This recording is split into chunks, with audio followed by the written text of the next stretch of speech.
மாணவர்கள் பாதி நேரம் படிக்க வேண்டும், பாதி நேரம் குலத்தொழிலை கற்றுக்கொள்ள வேண்டும் என்பதுதான் அந்த திட்டம். அந்த குலக்கல்வி திட்டத்தை எதிர்த்து தந்தை பெரியார் அவர்கள் மிகப்பெரிய போராட்டத்தை நடத்தினார். அதற்கு பிறகுதான் குலக்கல்வி திட்டம் தமிழ்நாட்டிலிருந்து அழிந்தது. இப்போது புதிய கல்விக் கொள்கை என்ற பெயர்ல ஒடுக்கப்பட்ட பிற்படுத்தப்பட்ட சமூக மாணவர்களை கல்வியிலிருந்து வெளியேற்றுகின்ற அந்த திட்டத்தை இன்னைக்கு ஒன்றிய அரசு கொண்டு வந்திருக்கிறது. தமிழ்நாட்டில் புதிய கல்விக் கொள்கையை செயல்படுத்த மாட்டோம் என்று இன்னொரு வாழும் பெரியாராக போர் முரசு கொட்டியவர் தான் நம்முடைய மாண்பு முதலமைச்சர் அவர்கள். உங்களுடைய கல்விக் கொள்கையை நாங்கள் ஏற்றுக்கொள்ள முடியாது, தமிழ்நாட்டுக்குன்னு நாங்க தனியா ஒரு கல்விக் கொள்கையை ஏற்றுக்கொள்கிறோம்னு தைரியமா துணிச்சலா சொன்னவர் தான் நம்முடைய மாண்பு முதலமைச்சர் அவர்கள். இதோ இன்றைக்கு இந்த மேடையில தமிழ்நாட்டுடைய புதிய கல்விக் கொள்கை இங்கே வெளியிடப்பட்டிருக்கிறது. சமீபத்தில் இதே அரங்கத்துல நம்முடைய பள்ளி கல்வித்துறை அமைச்சர் அவர்கள் அன்பில் மகேஷ் பொய்யாமொழி அவர்கள் எழுதிய ஒரு நூல், அதுதான் தேசிய கல்விக் கொள்கை என்னும் மத யானை என்ற நூலை நம்முடைய முதலமைச்சர் அவர்கள் தான் வெளியிட்டாங்க. அந்த நிகழ்ச்சியில நம்முடைய அமைச்சர் அன்பில் மகேஷ் பொய்யாமொழி அவர்கள் முதலமைச்சர் அவர்களுக்கு மதம் பிடித்த யானையை அடக்குவதன் அடையாளமாக ஒரு அங்குசத்தை நினைவு பரிசாக கொடுத்தார். அந்த அங்குசம் வெறும் அடையாளம் மட்டும்தான். இன்னைக்கு வெளியிடப்பட்டிருக்கிற இந்த தமிழ்நாடு கல்விக் கொள்கை என்பதுதான் உண்மையான அங்குசம். மதம் பிடித்து தமிழ்நாட்டுடைய கல்வியை அழிக்க துடிப்போரை அடக்குவதற்கான அங்குசம் தான் அந்த மாநில கல்விக் கொள்கை. புதிய தேசிய கல்விக் கொள்கையின்படி மும்மொழி கொள்கையை ஏற்றுக்கொள்ள வேண்டும் என்று ஒன்றிய கல்வி அமைச்சர் சொன்னார்.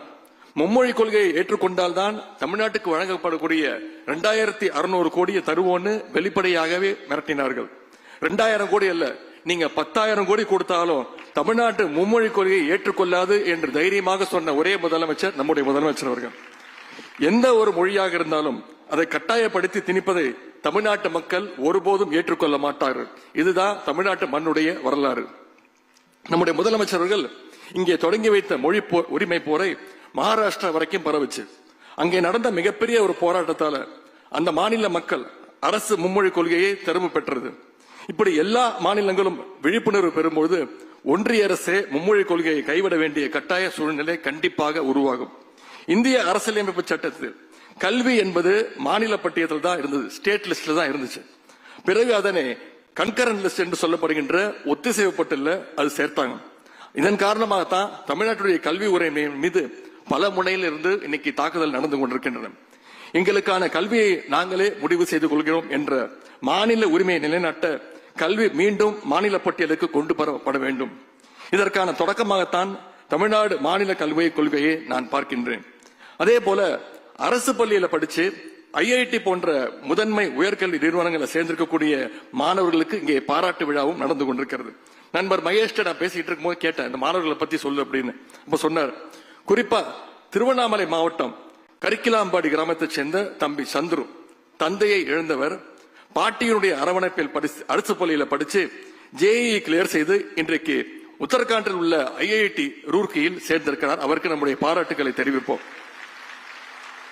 அதே போல கிருஷ்ணகிரி மாவட்டம் பன்னந்தூரை சேர்ந்த ஜெயஸ்ரீ சவர தொழிலாளருடைய மகளான இவர் அரசு பள்ளியில படிச்சு இன்னைக்கு தாய்வான்ல உயர்கல்வி படிக்க சேர்ந்திருக்கிறார். அவருக்கு நம்முடைய பாராட்டுகள். அதேபோல் சேலம் மாவட்டத்தை சேர்ந்த மாற்றுத்திறனாளி சகோதரி தங்கை கீர்த்திகா CLAT நுழைவுத் தேர்வில் வெற்றி பெற்று திருச்சியில் உள்ள தேசிய சட்ட பல்கலைக்கழகத்தில் இன்னைக்கு படிச்சிட்டு இருக்கிறார். அவருக்கு வாழ்த்துக்கள்.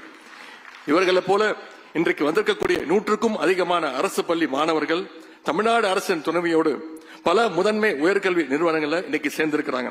இவர்கள் அடுத்தடுத்து வர இருக்கக்கூடிய மாணவர்களுக்கு ஒரு சிறந்த ரோல் மாடல்களாக நீங்க அத்தனை பேரும் திகழ்ந்து கொண்டிருக்கிறீங்க. தமிழ்நாட்டு மாணவர்களுக்கு நாங்கள் சொல்ல விரும்புவதெல்லாம் ஒன்றுதான், நீங்கள் படிப்பதில் கவனம் செலுத்துங்கள், அதே நேரத்தில் விளையாட்டிலும் தாராளமாக ஈடுபடுங்கள். உங்களுக்கு தேவையான எல்லா உதவிகளையும் நம்முடைய முதலமைச்சர் அவர்கள் பார்த்து செய்வார். கல்விக்கு ஏற்படும் எல்லா தடைகளையும் நம்முடைய முதலமைச்சர் அவர்கள் தகர்த்தெறிவார்.